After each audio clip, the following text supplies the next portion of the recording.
conta essa história pra mim?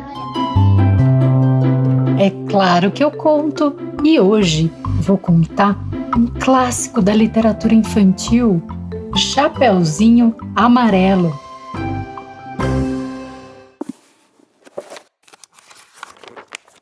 Era a Chapeuzinho Amarelo. Amarelada de medo, tinha medo de tudo aquela Chapeuzinho. Já não ria, em festa não aparecia, não subia escada nem descia, não estava resfriada, mas tossia. Ouvia conto de fada e estremecia. Não brincava mais de nada, nem de amarelinha. Tinha medo de trovão. Minhoca para ela era cobra. E nunca apanhava sol, porque tinha medo da sombra.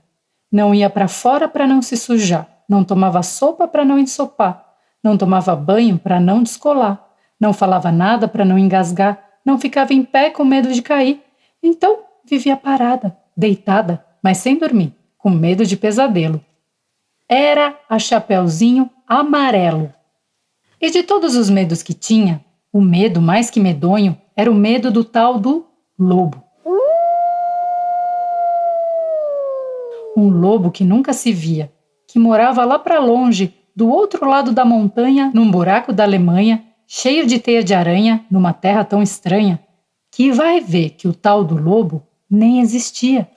Mesmo assim, a Chapeuzinho tinha cada vez mais medo, do medo, do medo, do medo, de um dia encontrar um lobo. Um lobo que não existia. E Chapeuzinho Amarelo, de tanto pensar no lobo, de tanto sonhar com o lobo, de tanto esperar o lobo, um dia topou com ele, que era assim.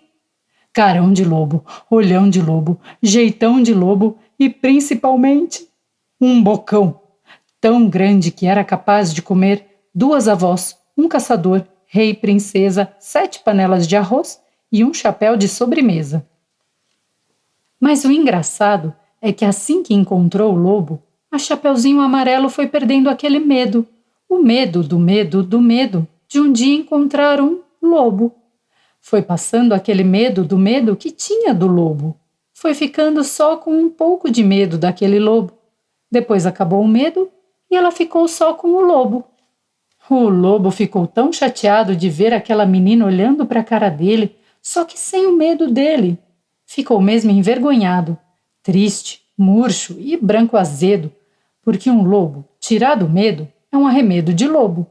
É feito um lobo sem pelo, lobo pelado. O lobo ficou chateado e ele gritou: "Sou um lobo!" Mas a Chapeuzinho nada.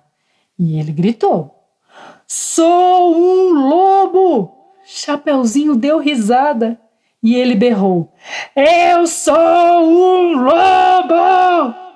Chapeuzinho já meio enjoada, com vontade de brincar de outra coisa. Ele então gritou bem forte aquele seu nome de lobo, umas 25 vezes, que era para o medo ir voltando e a menininha saber com quem não estava falando. Lobo, lobo, lobo, lobo, lobo, lobo, lobo, lobo. Aí, Chapeuzinho encheu e disse: "Para, assim, agora, já, do jeito que você tá." E o lobo, parado assim, do jeito que o lobo estava, já não era mais um lobo, era um bolo. Um bolo de lobo fofo, tremendo que nem pudim, com medo da Chapeuzinho, com medo de ser comido com vela e tudo inteirinho. Chapeuzinho não comeu aquele bolo de lobo, porque sempre preferiu de chocolate. Aliás, ela agora come de tudo, menos sola de sapato. Não tem mais medo de chuva, nem foge de carrapato. Cai, levanta, se machuca, vai à praia, entra no mato, trepa em árvore, rouba fruta, depois joga amarelinha com o primo da vizinha, com a filha do jornaleiro, com a sobrinha da madrinha e o neto do sapateiro. Mesmo quando está sozinha, inventa uma brincadeira e transforma em companheiro cada medo que ela tinha. O raio virou Ohai. Barata é Tabará. A bruxa virou Chabru e o diabo é Bodiá. Fim. Trim, trim, trim, essa história chegou ao fim. Gostaram? Esse livro foi publicado na década de 70. Chapeuzinho Amarelo foi escrita pelo Chico Buarque e anos mais tarde ganhou as ilustrações do Ziraldo.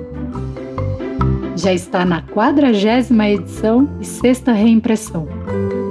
Essa versão que eu li é da editora Autêntica. Eu sou a Sandra Storino e se você gostou de ouvir essa história, tem outras aqui para você ouvir na hora e onde quiser. O Conta Essa História Pra Mim também tem uma página no Instagram. Segue a gente lá. E esse foi mais um Conta essa história pra mim.